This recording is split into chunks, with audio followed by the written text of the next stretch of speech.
Support for Israel among young Republicans is waning, who see the Middle East conflict differently.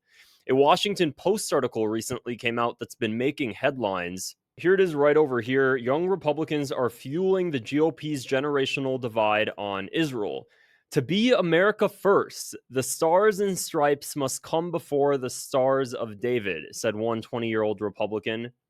In the months after October 7th, the Miami University College Republicans debate night grew rowdier and more hostile.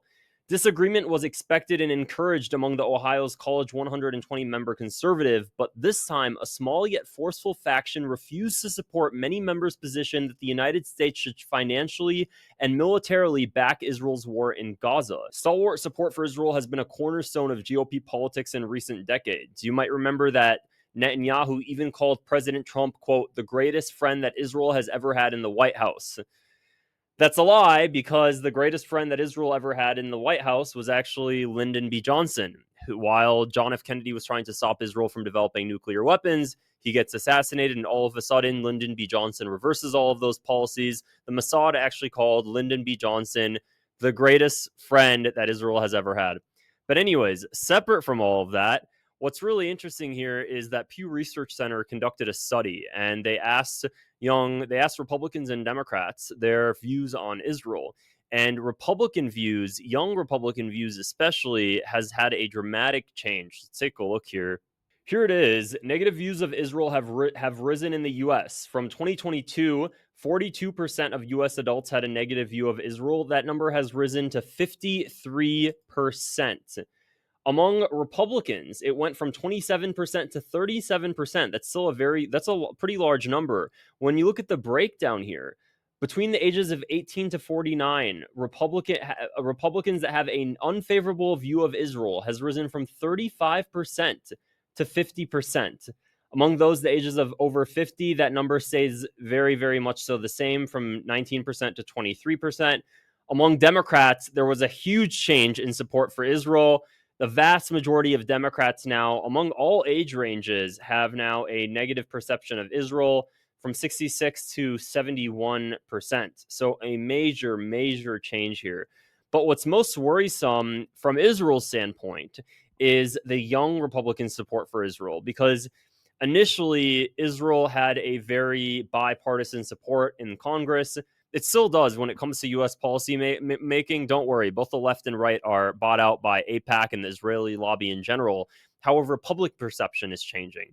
And typically, policy comes after there's a change in public perception. So even though we don't notice the change in public perception taking place at the policy level yet, it will eventually take place. And when it does, that's why Israel is very worried now. And that's why AIPAC is fretting, trying to figure out how to navigate that sort of environment. When it comes to bipartisan support for Israel in Congress and bipartisan support for Israel in America, that's now changing, and Democrats have a very, very unfavorable view of Israel. On the right, however, what's more worrisome is that all of the Zionists that used to be on the left are now flocking to the right because they have nowhere else to go. John Federman is actually a perfect example of this. He campaigned on a Democratic campaign, very liberal stances.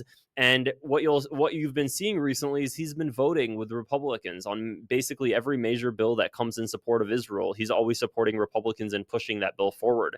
So you're seeing the Zionists flock from the left to the right. And they're fine for now until that generational support catches up for them. What's going to happen 10 years from now, when 10, 15 years and the boomers start dying out, and you have this huge wave of young Republicans entering Congress? And what's going to happen, especially when Americans go from seeing politicians that are campaigning and preferentially choosing politicians that don't support Israel because they no longer want a politician bought out by Israel? That's gonna start happening very soon. Some people are already saying that Zoran Mumani was kind of a manifestation of that. Maybe to some degree, maybe it's just because of his stance on being, a non bought out by the billionaire class. Whatever, regardless, we're going to start to see that democratic change, that demographic change happening pretty soon. So what's really interesting about all of this is that Israel knows, and the way Israel's operating now reflects that. Israel heavily wanting this war with Iran, Israel heavily pushing the United States to take action as quickly as possible, because Israel knows it really doesn't have much time to do everything it wants to do that requires US backing. So it's trying to get it all out of the way now.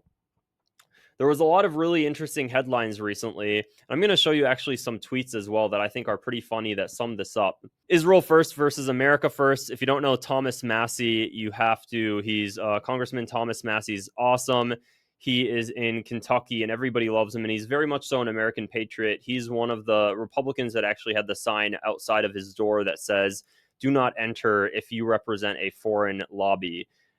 President Trump has actually been going after him recently, trying to get him primaried because of Thomas Massie's stance, especially regarding the big, beautiful bill. Thomas Massie is very concerned with the national debt. So that's pretty funny. We have another one here. U.S. aid to Israel, $3 billion annually. U.S. aid to Detroit, $0. And here we have Detroit looking honestly like some sort of ghetto. But people are waking up. This is some of many and many and many tweets, because people are starting to recognize now, why are we supporting Israel? And it's not just the aid that we give Israel every single year.